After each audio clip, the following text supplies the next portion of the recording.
1,33, Pavel Přemysl 1,13, Sikorova Erika 1,40, Šušekova Veronika 1,47 a Žárský Radim 1,00, tedy 9 vyznamenaných.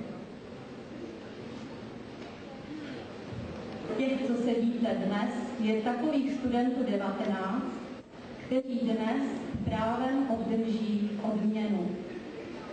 Pedagogové i vedení školy si nesmírně váží takových studentů, jejich píle, houževnatosti a vytrvalosti.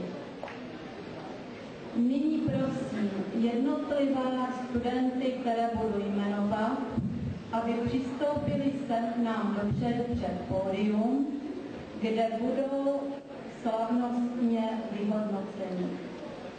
Prosím pana doktora Holíka a pana zástupce magistra Josefa Metznera a pana doktora Kováře, aby se ujali své funkce. Pochvalu ředitele školy a finanční odměnu 1000 korun obdrží tito studenti. Drahomíra Kukulová,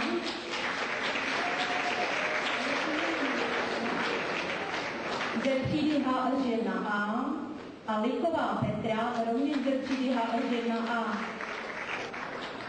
BP1A Kalusková Michaela, Písalý Pavel, Žárský Radim, ze třídy PP1B Jurečka Petr, ze třídy PO1 Blašková Andrea, BP2B Musilová Pavlína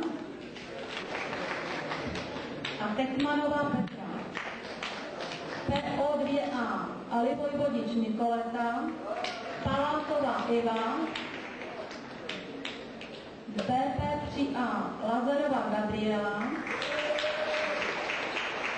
a ze třídy CR1 Kaplanová Gabriela, Matopustová Martina, Potyková Renáta a Ševčík Zbyněk.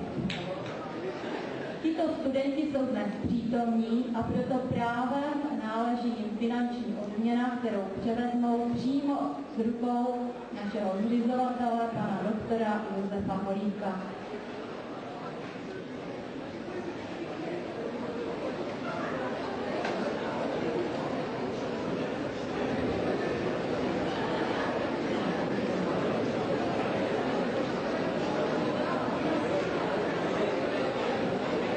A ještě máme tady pana studenta Honce Vladimíra.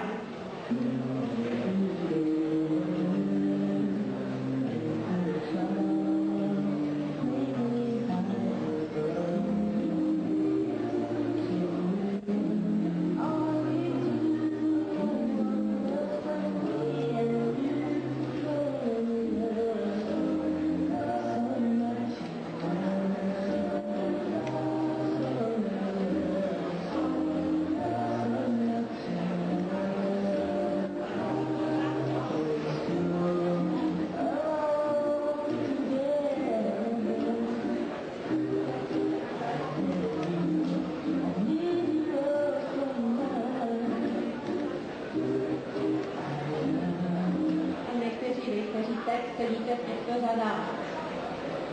Mezi další oceněné patří studenti, kteří pro balíček předá pan doktor Holík a obdrží tito studenti. Prosím zase jmenované studenty, aby vystoupili a přišli sem k nám na pódium. HŠ1A Pavlíka Lukáš.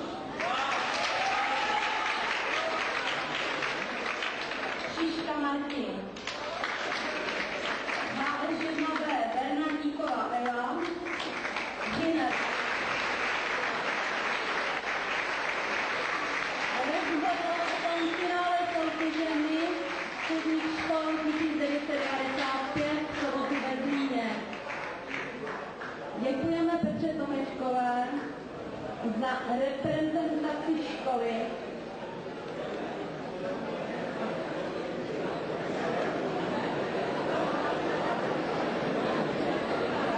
přejeme jí hodně dalších takových úspěchů, kterých dosáhla.